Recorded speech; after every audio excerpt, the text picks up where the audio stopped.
Hi everyone, it's Niamh here and welcome to my art journaling channel. Today we're going to be making some mini art paper dolls for my junk journal. So I got these new paper artsy stamps from Bev's Cross Crafts in Tasmania, for anyone in Australia is looking for them. But these are the Linparella ones, and Paper Artsy have an amazing range of doll stamps like this, and as I've been playing around with making the mini art dolls, they're just crying out to be used. So I decided to fussy cut around them, to stamp them onto cardboard, and these are going to be the heads for my dolls. Because they're all sort of collaged together as well, they've got these really great sort of funky bits and pieces that you can sort of use as bodices for your dresses as well. So they're just really, really handy ones to use, and there's a whole new range that have just come out with lots of bird bits and cages and so on them. So if this appeals to you, go check them out. Not that I want to make you spend money, but they are lovely. So now I'm just going into my collage bin that sits next to me and just pulling out some random bits and pieces that I have had in my box for a little while. I'm also making up some more of my own collage tissue. So I've got some of the Dina Wakley collage tissue, and I'm using some of the Darkroom Door abstract stamps to just stamp all over and make this random collagey paper in the background. So it's a really quick and easy way to do it. Obviously, if you didn't have that, use napkins or serviettes, something like that you can add in.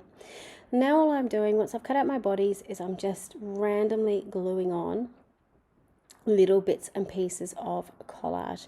So I tend to sort of use a patterned piece, a neutral pattern piece, which is the dotty paper. I usually use some tissue paper that I can sort of overlap over the top of things that helps blend it together. Sometimes I use little bits of gel prints, which I'm using right now, and then sort of fill in the gaps with all the other, anything I see that is missing. And you can see what I did to one, I did to the other. So this was really quick and easy to create. So, I find that if I'm in the mood for doing this kind of thing, why not do more than one at the same time? For those of you who might be in a really sort of collaging-y mood, you might choose to just collage a whole sheet of paper to begin with. And sometimes I call that making a collage matrix.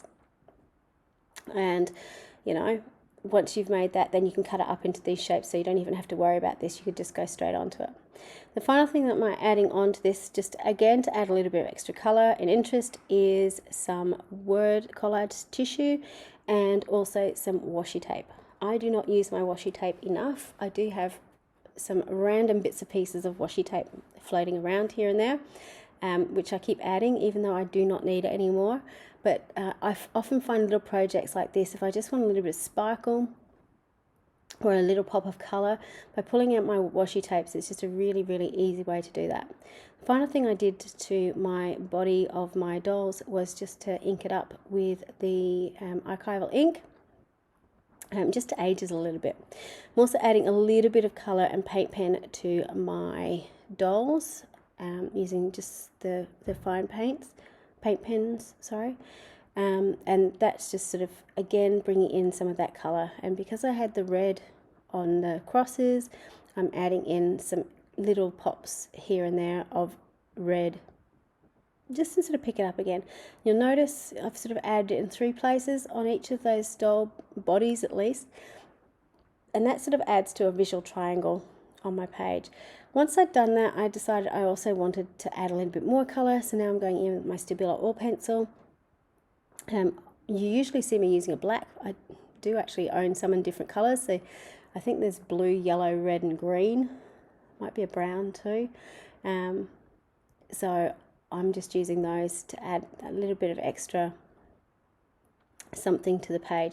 I was finding the white was just a little bit too stark. So once I started adding a little bit of colour to it, I then couldn't stop and just needed to add more colour to it. you know, I'm sure I'm not the only one who, once you start doing something, you can't stop doing it. But you notice what I'm doing to one, I'm doing to the other. And the reason I do that is, again, I've got all my stuff out, so it's just easy. But it also, it just takes away thinking, you know. I've got blue on that one, I'll just add blue onto the other one. The final thing is adding on some hats to my images. Now these are very, very old stamps.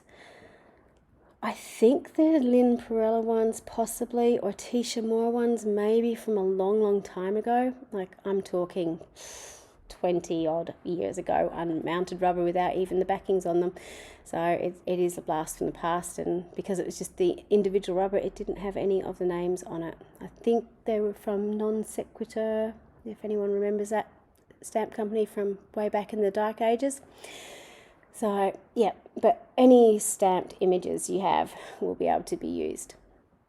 So I thought, as a bit of a contrast to the colours I've got in the background, I would go in with some greens, which isn't a colour combination I use very often. I've certainly been pushing myself to use greens a little bit more recently, and I quite like how they turn out. So it is something, it's a work in progress for me. You can see I used my gloss sprays in the background on my stencil, so I've just stamped that out into my used it up journal, just to, you know, I've had a lot of ink left on it, so I might as well use it up for another page. I'm now going in with some texture stamps or background stamps just to fill in the background. I'm using some of the brown again to tie in the colours of the paper doll, just so it blends in. And then I'm going to glue my doll down on the page. Now originally I had sort of got the two dolls there. I was going to have one on one page and one on the other page. In the end, I've only got to put one down on the page because I decided I wanted to have a quote instead. I'm also going around the stamped image just that little bit to pop it out from the background. Once I got it onto the page, because of the way I'd stamped it and then put colour pencil over the top, it just dulled down the black a little bit. So I wanted it to pop out from the background just that little bit more. I'm also going in with that red again. I just want to add a little bit more onto the page, and obviously because red and greens are complementary colours, they work really well together in small amounts. So now you can sort of see me thinking, oh, what am I doing here? I'm actually looking up a quote on my phone to sort of tie the page together, and the quote that I ended up using, I think, was sort of kind of botanically, so I decided I wanted to blend my doll in a little bit more to the background and draw some extra blossoms or leaves over the top of her. I'm just going in with my paint pen to do that, sort of really sketchy lines. You know, it's fairly, if I can do this, anyone can do it. You know, there's no real rhyme or reason to what I'm doing.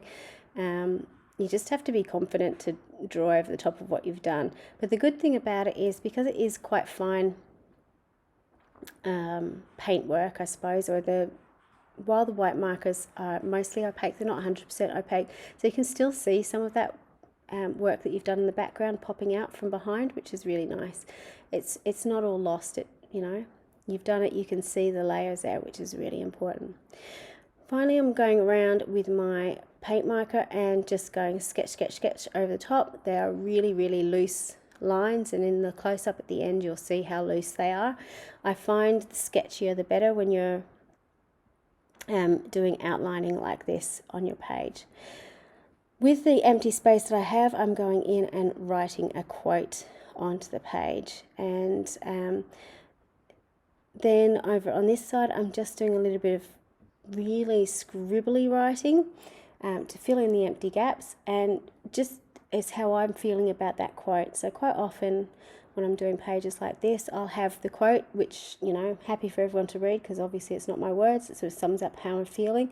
And then somewhere you might see on my page I'll have scribbly writing, which, to be honest, if I went back today and tried to read it, I wouldn't be able to read. It was just how I was feeling at that time. So always find time for the things that make you feel happy to be alive, and I think this page really sums it up. And for me, sort of those things that make me feel happy are sort of nature and art and all the things that this page kind of represents. So it's a fun one to have. And Working in my junk journal, you can see there too, because you've got other pages popping through from behind, you get this really lovely contrast in what you're doing. So I hope you have a go at making your own little mini paper dolls. Check out Megan Quinlan, Quinlan, on Instagram. She has amazing tutorials and so on how to do these as well. Until next time, bye for now.